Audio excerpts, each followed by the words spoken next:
interview at PlayStation Experience, Nomura and Kitase, the developers of the Final Fantasy VII Remake, revealed that the game will be released in multiple parts. Why is this a good idea? Final Fantasy VII is a complete and self-contained story. That's a staple of the main installments in the series. I worry that the game's narrative will be disrupted when split into multiple parts. That being said, each part's plot could undergo some revision, so that there's a satisfying story in each that also contributes to the overarching narrative of 7, which is what I believe the developers have said that they wanted to do. But 7 is already a fine and coherent story that shouldn't have to be told in multiple parts, because it's a game, so it doesn't need to be shortened. JRPGs in particular can be a lengthy form of entertainment.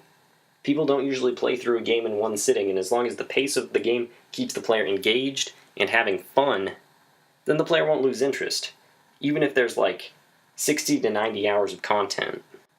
Unless this game is planned to be like 150 plus hours long, and I mean not artificially long like they make you grind a ton to win a boss fight or get decent equipment, but unless it's that long, then there is no need to split the game into multiple parts.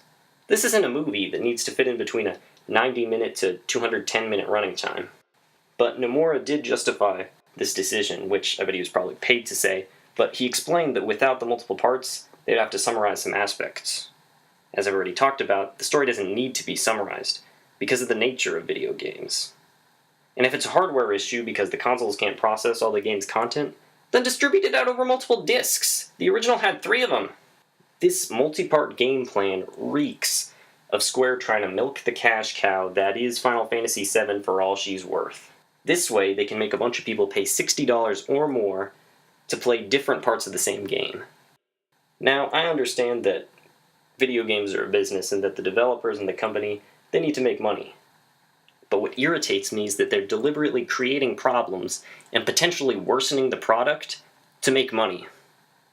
If they want to make more money off Final Fantasy VII, then why don't they just remake or remaster or make cool new games in the Final Fantasy VII compilation? Even if it takes years longer to make, keeping a coherent story and a continuity of gameplay outweighs the time and the risk of potential problems in a multi-part Final Fantasy VII. Anyway, thanks for listening, and if you want to hear more of my thoughts on the Final Fantasy VII Remake, then check out my response to the PlayStation Experience trailer.